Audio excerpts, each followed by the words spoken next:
마지막 절은 다 같이 읽겠습니다. 제가 먼저 읽겠습니다. 내가 또 본즉 사람이 모든 수고와 모든 재주로 말미암아 이웃에게 시기를 받으니 이것도 헛되어 바람을 잡는 것이로다. 우매자는 팔짱을 끼고 있으면서 자기의 몸만 축내는도다. 두 손에 가득하고 수고하여 바람을 잡는 것보다 한 손에만 가득하고 평온함이 더 나으니라. 내가 또 다시 해 아래에서 헛된 것을 보았도다. 어떤 사람은 아들도 없고 형제도 없이 홀로 있으나 그의 모든 수고에는 끝이 없도다. 또 비록 그의 눈은 부요를 족하게 여기지 아니하면서 이르기를 내가 누구를 위하여 이같이 수고하고 나를 위하여는 행복을 누리지 못하게 하는가 하여도 이것도 헛되어 불행한 노고로다. 두 사람이 한 사람보다 나음은 그들이 수고함으로 좋은 상을 얻을 것임이라. 혹시 그들이 넘어지면 하나가 그 동물을 붙들어 일으키려니와 홀로 있어 넘어지고 붙들어 일으킬 자가 없는 자에게는 화가 있으리라. 또 두 사람이 함께 누우면 따뜻하거니와 한 사람이면 어찌 따뜻하랴. 한 사람이면 패하겠거니와 두 사람이면 맞설 수 있나니 세 겹줄은 쉽게 끊어지지 아니하느니라. 가난하여도 지혜로운 젊은이가 늙고 둔하여 경고를 받을 줄 모르는 왕보다 나으니 그는 자기의 나라에서 가난하게 태어났을지라도 감옥에서 나와 왕이 되었음이니라. 내가 본즉 해 아래에서 다니는 인생들이 왕의 다음 자리에 있다가 왕을 대신하여 일어난 젊은이와 함께 있고, 다 같이 읽겠습니다. 그의 치리를 받는 모든 백성이 무수하였을지라도 후에 오는 자들은 그를 기뻐하지 아니하리니 이것도 헛되어 바람을 잡는 것이로다. 아멘. 기도하겠습니다. 하나님, 오늘도 함께 한다는 것이 얼마나 소중한 것인지 오늘도 주님 앞에 배우고자 합니다. 하나님, 어쩌면 오늘 우리가 사는 데 있어서 가장 중요한 깨달음을 얻을 수 있는데 주여 말씀하여 주시고 오늘도 겸손하여서 주님 뜻을 이루는 하루가 될 수 있도록 아버지 하나님께서 우리 마음을 다듬어 주시옵소서. 믿사오며 살아계신 예수님 이름 받들어 기도드립니다. 아멘. 네, 제가 자주 말씀드리지만 우리가 하나님을 말씀을 묵상할 때, 큐티를 할 때 반드시 말씀 묵상은요, 두 가지 배워야 됩니다. 그 두 가지가 뭐냐면 하나는 하나님이고 하나는 인간이에요. 그러니까 기본적으로 성경의 모든 내용은요, 신론이고 인간론입니다. 여러분, 성경을 읽으면서 경영 법칙 안 배워도 됩니다. 성경을 읽으면서 인간관계 그런 배우면 좋지만 그게 중요한 게 아닙니다. 이 중요한 거 두 가지가 뭐냐면 하나님을 알아야 되고 나를 알아야 되고 타인을 알아야 돼요. 그러니까 우리가 성경을 열심히 읽었는데 하나님을 모르고 인간을 모르겠다, 그럼 그 사람은 성경을 잘못 읽은 거예요. 그래서 성경을 읽으면 결국 나를 알게 되고 이 사람을 알게 되는 것인데, 오늘 말씀과 관련해서 굉장히 중요한 건 이겁니다. 자, 우리가 어떤 물건을 사게 되면 반드시 거기에 들어있는 게 있어요. 어느 물건을 막론하고 꼭 함께 들어있는 게 있습니다. 그게 뭐냐? 도대체 이 물건이 어떤 물질로 만들어졌는지 이 성분 분석에 대한 내용이 있고, 그 다음에 사용 설명서가 있고, 그 다음에 이 물건에 대한 이 주의사항이 기록되어 있는 거죠. 예를 들어서 우리가 초콜릿을 샀다고 하죠. 그럼 포장지에 이 제품의 성분 표시가 자세히 기록되어 있습니다. 그런 다음에 반드시 주의사항이 기록되어 있는데, 이 초콜릿의 경우에 어떤 주의사항이 있겠습니까? 초콜릿은 녹는 재질이에요. 그걸 성분 표시를 다 해준 거예요. 초콜릿은요, 녹습니다. 그러니 개봉한 후에는 바로 먹거나 그게 아니면 서늘한 곳에 보관해라. 이게 초콜릿의 보관법이에요. 이걸 알아야 되는 거예요. 여러분, 이렇게 어떤 제품이 만들어지면요, 이 제품의 약점이 뭔지, 어떻게 다뤄야 되는지 경고를 반드시 해줍니다. 그런데 성경을 보면요, 창세기의 내용이, 성경의 내용이 그렇다라는 거죠. 여러분, 태초에 하나님께서 사람을 만드신 다음에 그 이 사람이 어떤 재질로 만들어졌는지 분명히 말씀하셨어요. 분명히. 그리고 사람의 체질을 아시는 하나님은 사람이라는 존재의 사용 설명서를 알려주셨는데, 사람에게 가장 위험한 게 뭔지, 사람의 취급 방법이 뭔지 그것을요 분명히 써놓으셨습니다. 그런데 성경이 분명히 기록하는 바, 사람에게 일어날 수 있는 일 중에 가장 안 좋은 일, 사람을 절대로 이렇게 취급하면 안 된다, 분명히 경고문이 있거든요. 그게 뭔지 아십니까? 인간은 절대로 혼자 있으면 안 돼요. 분명히 하나님이 그거 말씀해 주셨습니다. 그러니까 생각을 해보세요. 창세기를 보면 하나님이 사람을 만들기 전에 생존에 필요한 모든 것을 주시고 완벽히 준비하십니다. 따뜻한 온도도 주셨고 햇볕도 주셨고 쉴 수 있도록 낮과 밤도 주셨습니다. 사방에 신선한 먹을거리를요 다 남겨놓으셨어요. 그러니까 그 당시에 아담은요 최소한 굶어 죽거나 추워서 죽을 일이 없었다라는 거죠. 완벽한 환경이었다는 거죠. 환경이. 그런데 이런 상태에서 하나님이 아담에게 내리신 진단이 뭐냐? 안 좋다 이거예요. 지금 이 사람에게 있어서 이 상태가 굉장히 안 좋다라는 거죠. 왜냐? 이때 아담이 모든 것을 다 가지고 있었거든요. 집도 있었어요. 먹을 것도 있었어요. 직업도 있었어요. 그런데 혼자였다라는 거죠. 이게 굉장히 중요합니다. 혼자였다라는 거예요. 이것 진리입니다. 그래서 창세기 2장 18절을 이렇게 기록하고 있습니다. 여호와 하나님이 이르시되 사람이 혼자 사는 것은 좋지 아니하다. 근데 여기서 좋지 않다라는 말의 뜻이 뭐냐면 좋은 것이 상실됐다 이거예요. 아무리 삶의 생존에 필요한 모든 것들이 있어도 좋은 게 없는 거예요. 좋을 게 없어요. 먹어도 혼자잖아요. 안 좋아요. 아무리 재미있는 프로그램이 있어도 혼자 보잖아요. 안 좋아요. 세상의 모든 것이요 혼자 있으면 좋은 것이 박탈되는 거예요. 혼자라는 것은요 끔찍한 겁니다. 그러니까 보세요. 하나님이 지금 이 말씀을 하시는 시점은요 천지 창조가 완벽히 끝났을 때예요. 이때 이게 아담은 세상의 모든 것을 소유했고 모든 좋은 것을 누리고 있었다라는 거죠. 그런데 안 좋아요. 혼자면요 안 좋은 거예요.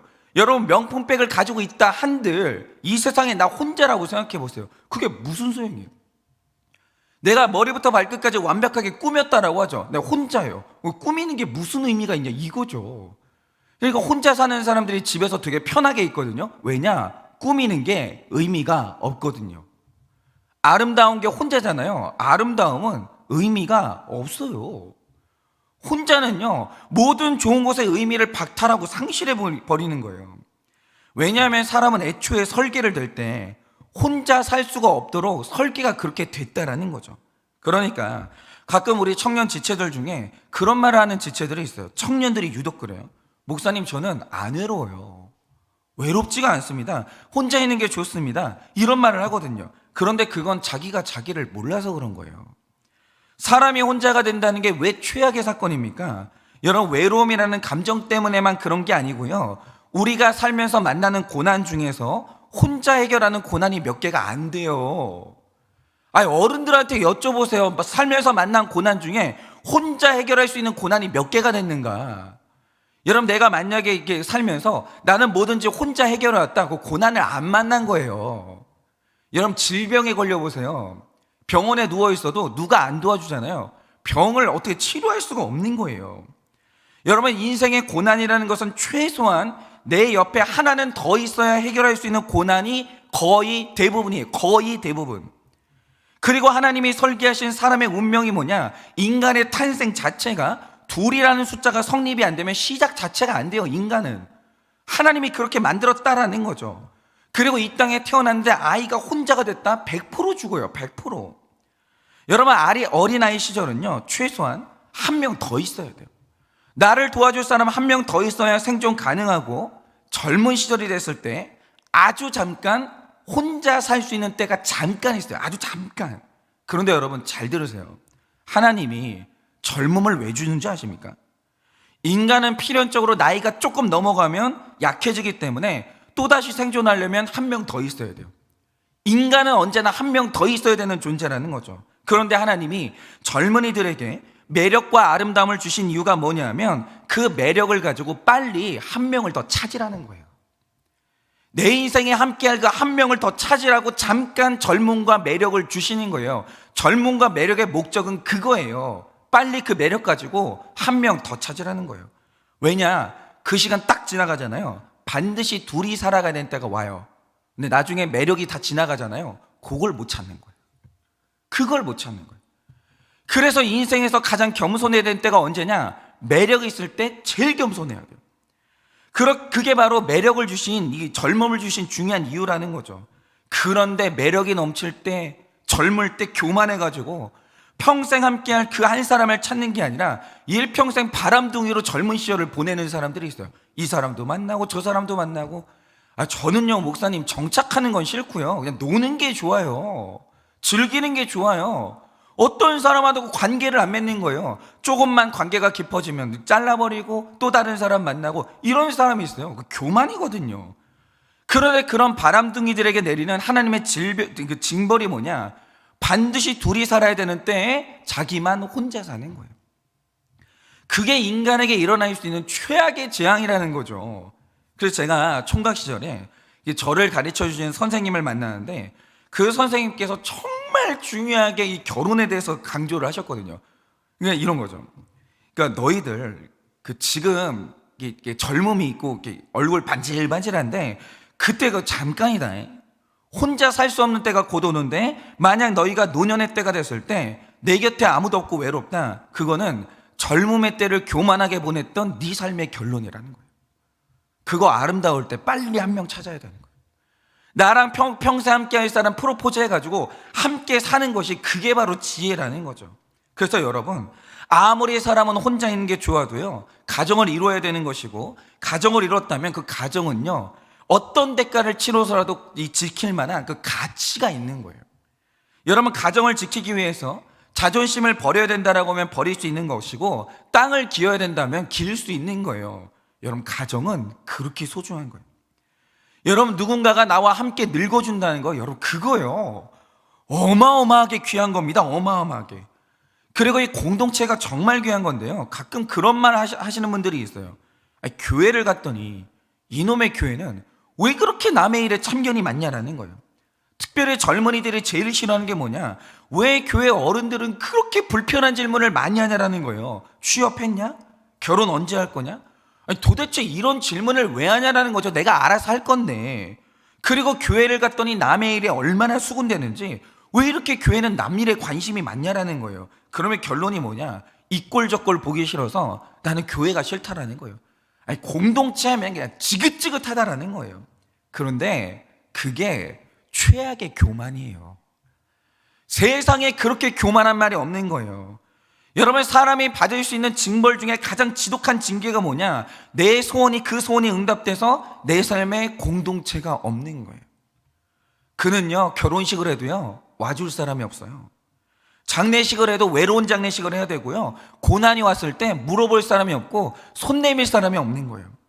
여러분, 공동체는요, 맞아요, 불편해요. 얼마나 쓸데없는 말들이 많은지 모르고요, 같이 공동체를 하다 보면요, 꼭 그렇게 말 실수하는 사람이 하나씩 있어요. 듣기 싫은 말 하는 사람이 있어요. 그런데도 불구하고 공동체는 있어야 되는 거예요. 그만큼 소중한 게 공동체라는 거죠. 여러분, 내 곁에 있는 사람이 소중한 줄 아는 것이 지혜이고, 공동체에 붙어 있는 것이 최고의 겸손이에요. 그런데 제가 이 말씀을 왜 이렇게 길게 드리냐?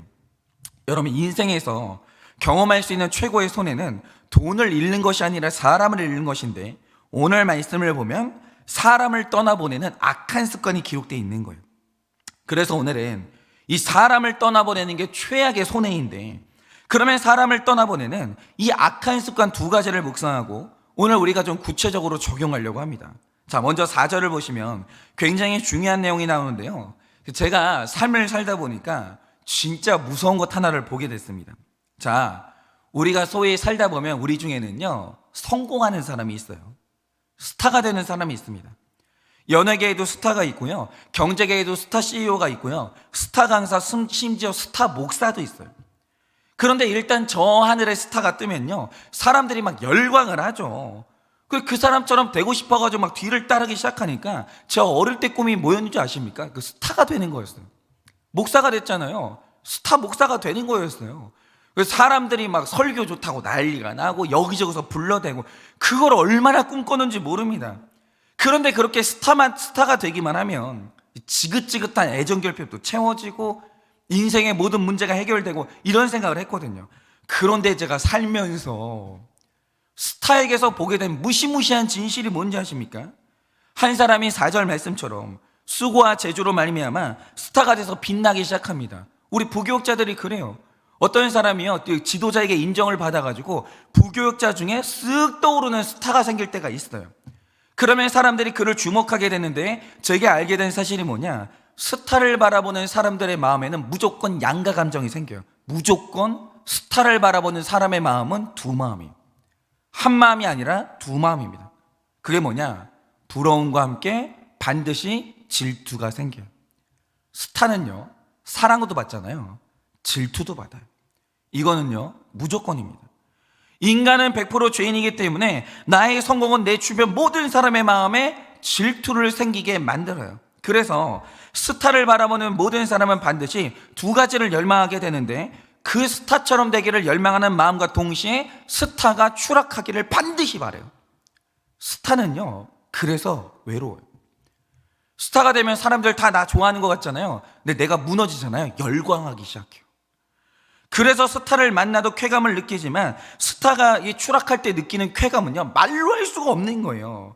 그래서 성공하고 스타가 되면요, 둘 중에 하나인데, 군중에게 둘러싸여서 사랑을 받거나 군중에게 두들겨 맞거나, 그 둘 중 하나입니다. 스타는요, 위험한 자리예요. 중간은 없는 겁니다. 그런데 성공의 자리가 이렇게 위험한데, 그래서 몇몇 사람이 내리는 어리석은 결정이 뭐냐, 성공하면 질투를 받고 너무 위험하니까 5절 말씀처럼 팔짱을 끼고 있으면서 시간을 축내는 거예요. 아무것도 안 하는 거죠. 나는 얇고 길게 간다, 그러고 사는 거예요. 그런데 이건 또 얼마나 어리석냐 이거죠. 성공하면 질투의 대상이 되지만 인생을 살면서 아무것도 안 하면 무시당해요. 자식한테도 무시당해요. 나를 알아주는 사람이 아무도 없는 거예요. 그러니까 우리가 가만히 보면요, 성공을 했는데 질투를 받는 게 아니라 성공을 하고도 평안한 삶을 살고 사람들의 사랑과 존경을 받는 사람들이 있더라는 거죠. 여기로 가야 되는 거예요. 스타가 되면 이 질투 받으니까 아무것도 안 한다, 이것도 치우치는 거고, 스타가 되기만 하면 모든 것이 다 해결된다, 이것도 아니고, 이 가운데 이게 대답이 있는데, 그게 뭐냐면 스타가 되고 존경받아야 돼. 그러면 그렇게 되는 방법이 뭐냐라는 거죠. 그게 바로 6절에 기록된 대로 사람이 성공하면 그 열매를 내가 다 가질 수 있습니다. 그러니까 성공하기만 하면 열매가 막 내 손 안에 쏟아져 들어와요. 근데 문제는 그걸 내 손에, 양손에 다 쥐고 있으면 질투의 대상이 돼요. 그런데 양손 안에 있는 열매 중에 한 손을 놔서 한 손에 있는 것을 주변 사람들과 나누기만 하면 질투가 사라지면서 존경의 대상으로 바뀌는 거예요. 한 손을 놔야 돼요. 이게 굉장히 중요합니다. 그러니까 이 크리스마스 캐롤에 나오는 스크루지 영감을 생각해 보세요.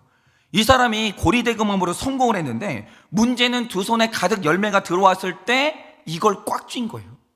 나누는 게 하나도 없는 거예요. 그러자 어느 날 미래의 영이 찾아와서 미래에 있을 결론을 보여주는데, 그가 죽는 날 내 죽음을 슬퍼하는 사람이 아무도 없는 거예요. 아무도. 이 광경에 스크루지가 완전히 충격을 받습니다. 그래서 한 일이 뭐냐, 내가 이제는 돈을 얻는 것이 아니라 사람을 얻기 위해서 꽉 쥐고 있던 양손 중에 한 손을 펴요. 그런데 손을 하나 폈더니 새로운 가족을 얻고 사람을 얻기 시작하는 거예요. 여러분, 그래서 우리가 성공을 하면 할수록, 뭔가를 얻으면 얻을수록 꽉 쥐고 있으면 다 잃어버려요. 여러분, 열매를 꽉 쥐잖아요, 사람이 다 빠져나가요. 여러분, 그래서 우리가 양손을 다 피라는 게 아니에요. 그것처럼 미련한 게 어디 있어요. 양손을 다 피라는 게 아니에요. 한 손을 피라는 거예요. 하나는 내가 갖고 한 손을 마음껏 펴세요. 그리고 나면 그 편손 안에 사람이 내 손을 잡아주는 거예요. 그러면 구체적으로 이 한 손을 펴는 적용이 뭘까 한번 생각을 해보면요, 바로 그게 인생 살면서 생색 좀 내지 말라라는 거예요. 그러니까 이제 가끔 어떤 가정을 보면 남편이든지 아내든지 사람 질리게 만드는 멘트가 있거든요. 그게 뭐냐, 내가 다 했어. 그러니까 이런 거예요.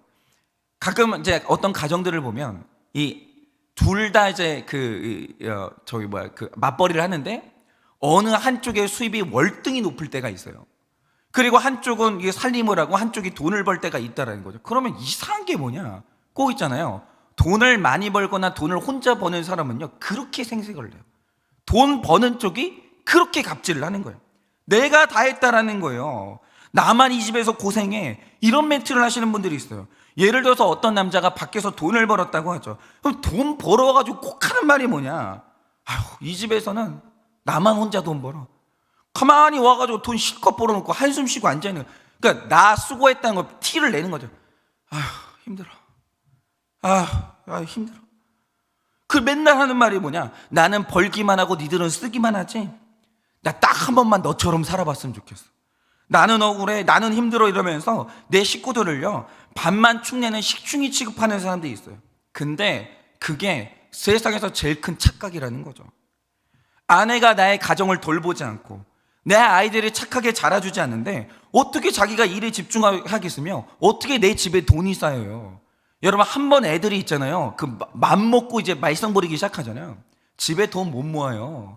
합의금으로 다 나가고 병원비로 다 나가요. 애들이 잘 자라주니까 내가 돈 버는 게 의미가 있는 거예요.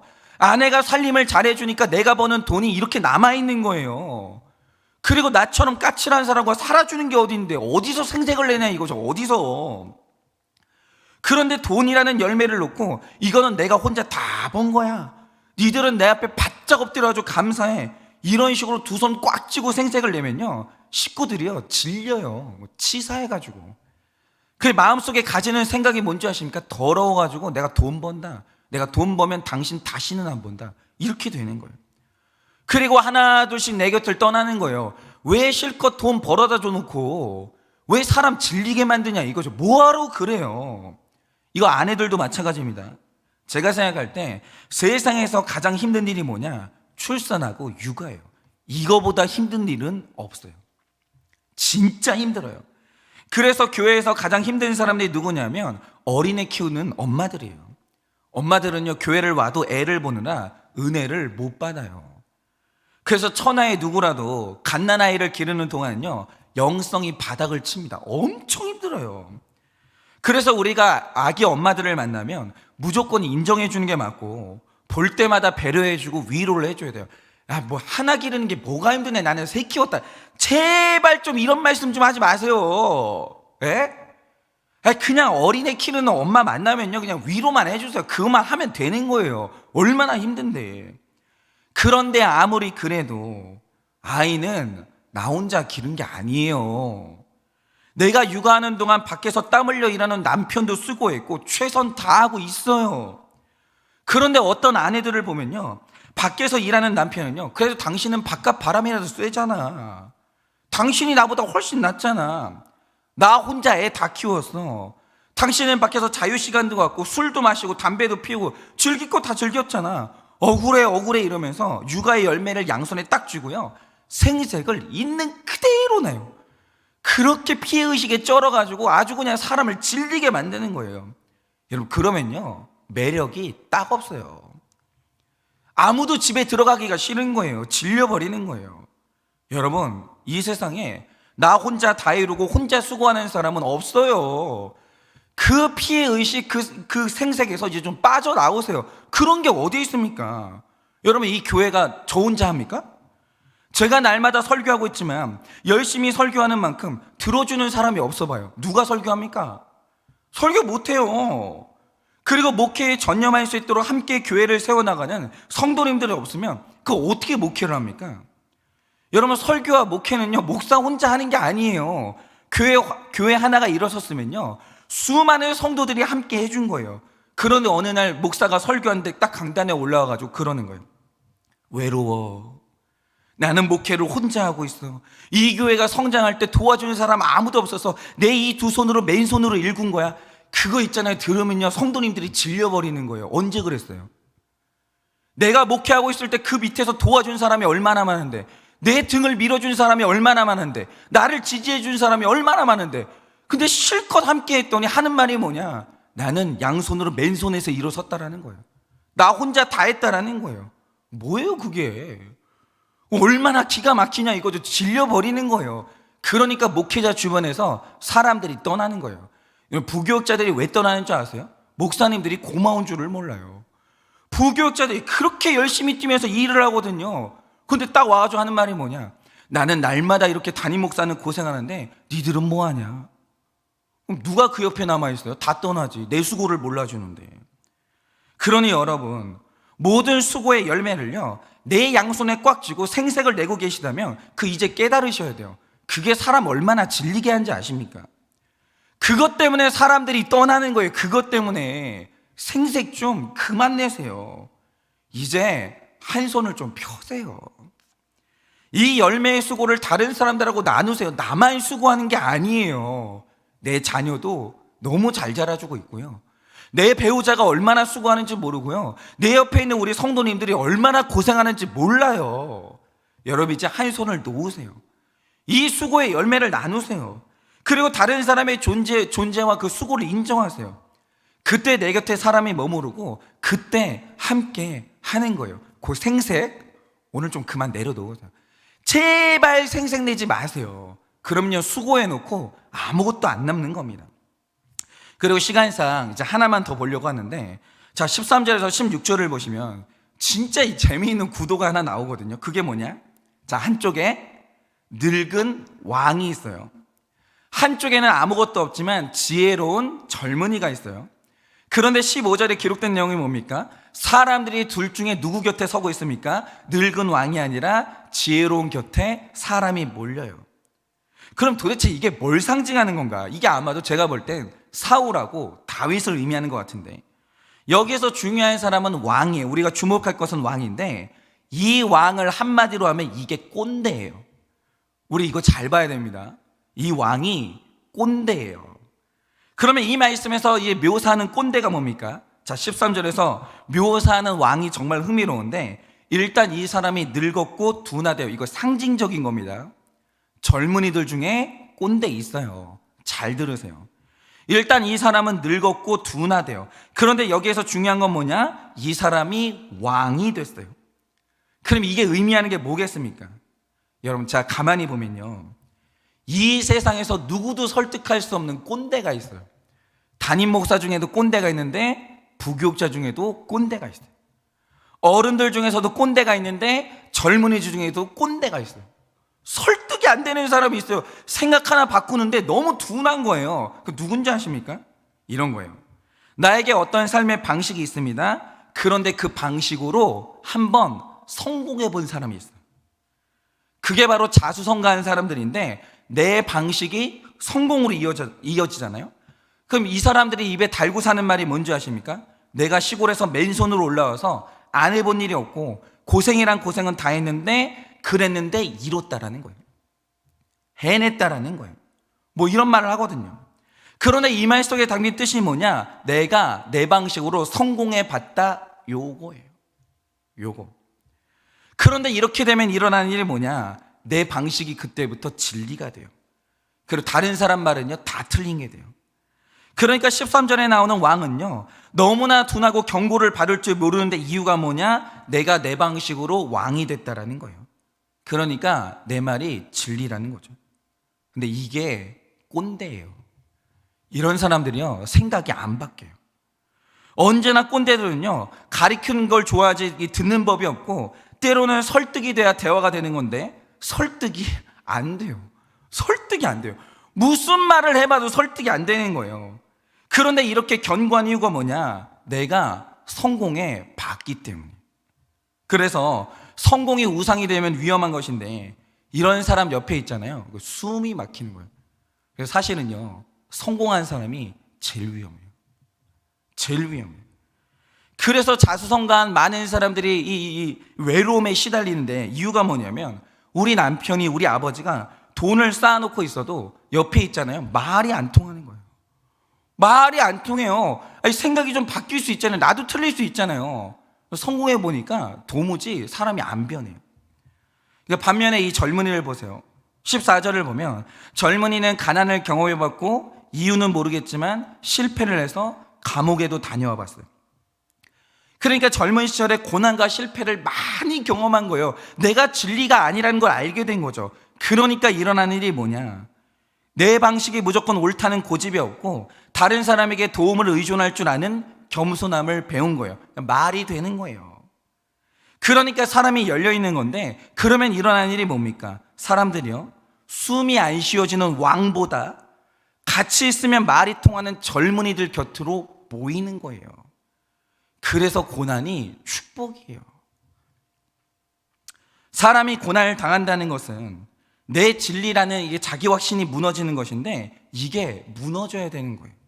나도 틀릴 수 있어요. 나보다 어린 사람들 말이 맞을 수 있고요, 내가 아닐 수도 있는 거예요. 여러분, 자기 확신이 무너져야 편한 사람이 되고요, 그래야 내 옆에 있는 사람이 숨을 쉴 수가 있는 거예요. 여러분, 여러분은 어떠십니까? 여러분, 제가 목사면 제 말이 다 맞습니까? 제 방식이 다 맞습니까? 그래서 물어봐야 돼요. 아니라고, 틀렸다라고 하면 바꿀 수 있는 거고, 전문가한테도 물어보고. 여러분은 어떠십니까? 오늘 내 옆에 있는 배우자, 우리 가족한테 한번 물어보세요. 내가 편한 사람입니까? 아니면 나는 불편한 사람입니까? 내가 대화가 되는 사람이냐, 이거죠.